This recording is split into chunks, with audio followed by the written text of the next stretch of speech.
What are the best pieces of advice you have received in the last 10 years? Now, I have received a ton of advice and been surrounded by some of the most amazing people and some of the most fantastic friends and mentors. Today, I want to share with you three of the most incredible pieces of wisdom that I have received from three incredible friends and mentors. I'll give them to you quick, and then we'll dive in more on what the lessons actually mean. The first one is from my friend and mentor, Ray Edwards, the founder of the Copywriting Academy.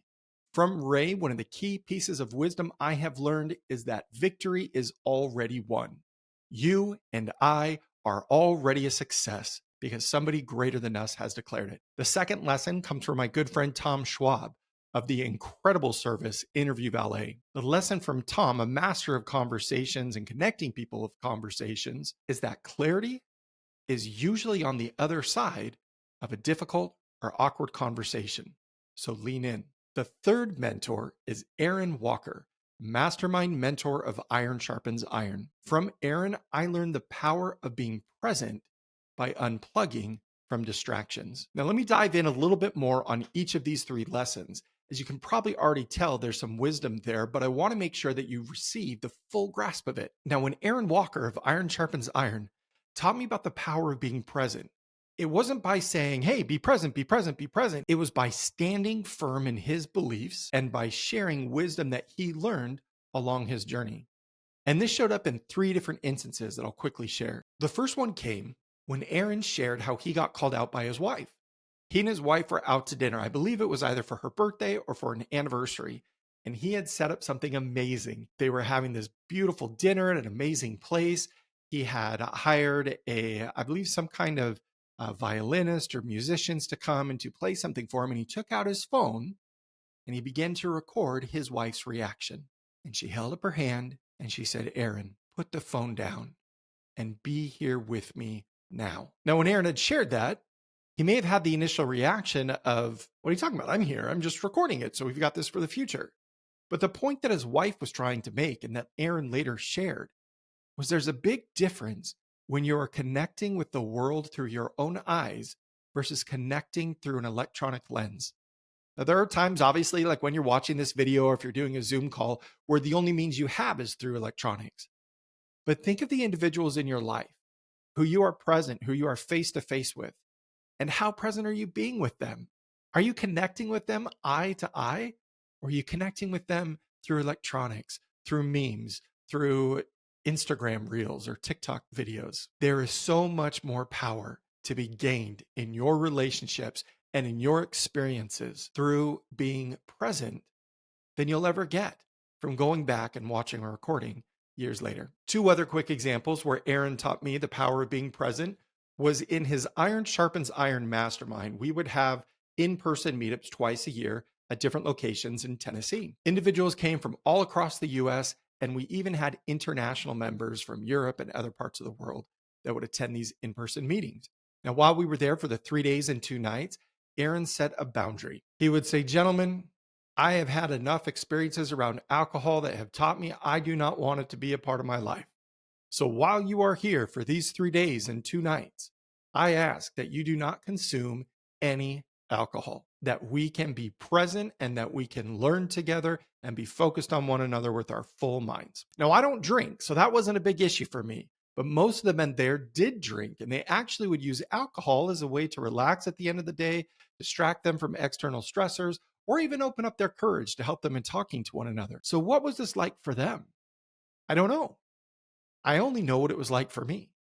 And what I found is that my engagements with others were more powerful because there was no distraction on some external element. Now, in this example, it was alcohol, but I've done this plenty of times with junk food, dessert, fatty, salty, spicy foods, all those things that the body craves. There's others that may do this with recreational drugs or gambling or all kinds of external things that we might use to bring internal relief. Through Aaron's example, these in-person meetings eliminated all of that and allowed every single person to show up as their truest selves the entire time. This is a powerful lesson to learn about the opportunities that we might miss out on being present because we are looking to something external to satisfy an internal need or create some kind of internal gain rather than connecting with the people whom we're there to interact with. The third example I'll share quickly is at one of these in-person meetings, there was a guest speaker, an amazing individual who has ghostwritten so many books for some huge names that you would absolutely recognize. And while there, this man made a comment about a family that is of the same faith as I am. And Aaron made sure, out of the 100+ people that were there, to come to me and say, "Hey, I was surprised by that comment. Are you okay? Is there anything that you want to talk about?"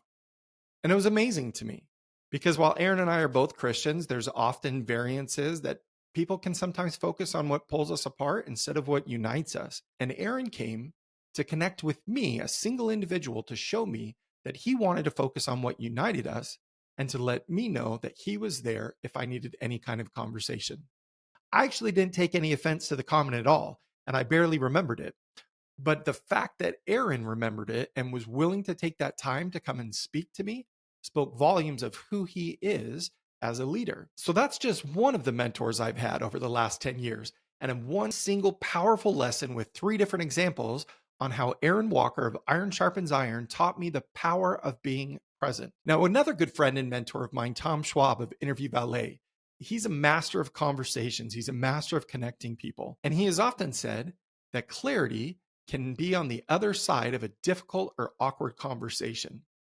Now, how many times have you created a story in your mind about what you thought somebody said or what you thought somebody meant, or what might happen if you approach someone about a particular job offer or opportunity or communicating some kind of frustration or difficulty? And we don't do it. We don't do it because we have these stories that we create of what might happen, and we're so worried about what might happen that we don't engage in what could happen and what actually will happen.